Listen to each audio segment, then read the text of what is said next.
আসসালামু আলাইকুম। এই গরমে ঘরে বসে খুব সহজেই বানিয়ে ফেলতে পারেন আম পান্না। আজকে আমি আপনাদের আম পান্না তৈরি করে দেখাবো। আম পান্না তৈরি করার জন্য আমি 3 পিস আম নিয়েছি। এখন আমগুলোকে গ্যাসে পোড়া দিয়ে নেব। আমগুলোকে আমি গ্যাসের উপরে কিছু সময়ের জন্য পুড়িয়ে নিচ্ছি। বেশি না, অল্প একটু সময়ের জন্য একটু পোড়া পোড়া দাগ লাগলেই হবে। আম থেকে অলরেডি পানি বের হওয়া শুরু হয়ে গেছে। আমগুলোকে আমি উল্টে পাল্টে দিচ্ছি।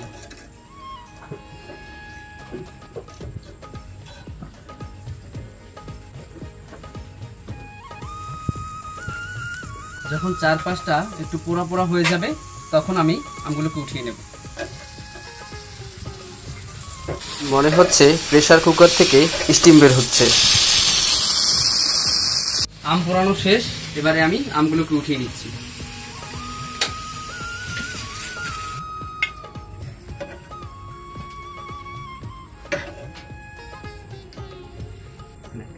আমগুলো ঠান্ডা হতে হতে আমি আম পান্নার মধ্যে দিয়ে দেব শুকনো মরিচ 2 পিস। ভালো করে টেলে নিচ্ছি। মরিচটা যখন টালা হয়ে আসছে তখন আমি এর মধ্যে দিয়ে দেব কয়েকটা গোলমরিচ, আর সাথে দিয়ে দেব জিরা। গোলমরিচ জিরা একসাথে টেলে নিচ্ছি।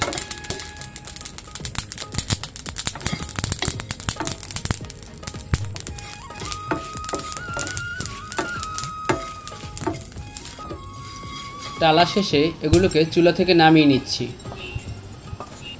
একটা হাম্বল দিস্তে গোলমরিচ জিরা এবং মরিচগুলোকে একটু ভেঙে নিচ্ছি।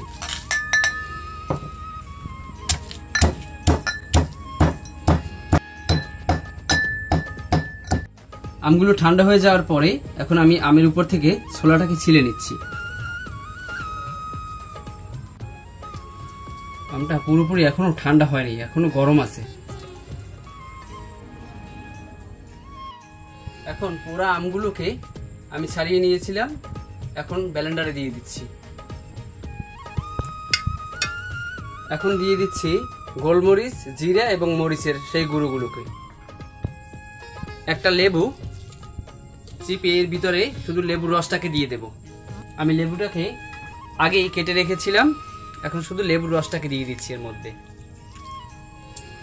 দিয়ে দিচ্ছি 2টি কাঁচামরিচ, 3টি লেবু পাতা।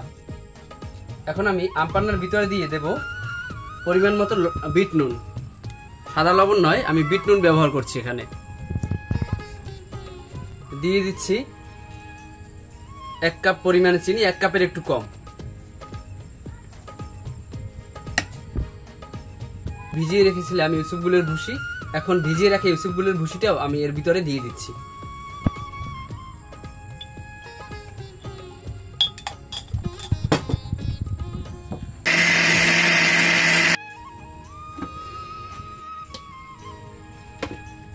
এখন আম পান্নাকে আমি একটা জগের ভিতরে ঢেলে নিচ্ছি।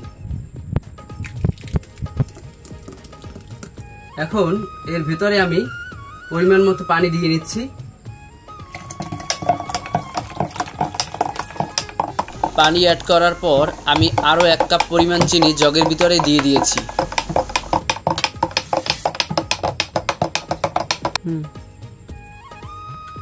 আমার আম পান্না সম্পূর্ণ প্রস্তুত। এতক্ষণ সঙ্গে থাকার জন্য আপনাদের সকলকে ধন্যবাদ।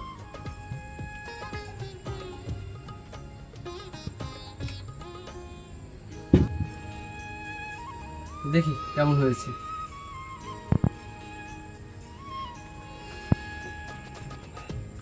অসাধারণ। এমনি আরো মজার মজার ভিডিও পেতে চ্যানেলটিকে সাবস্ক্রাইব করে পাশে থাকবেন।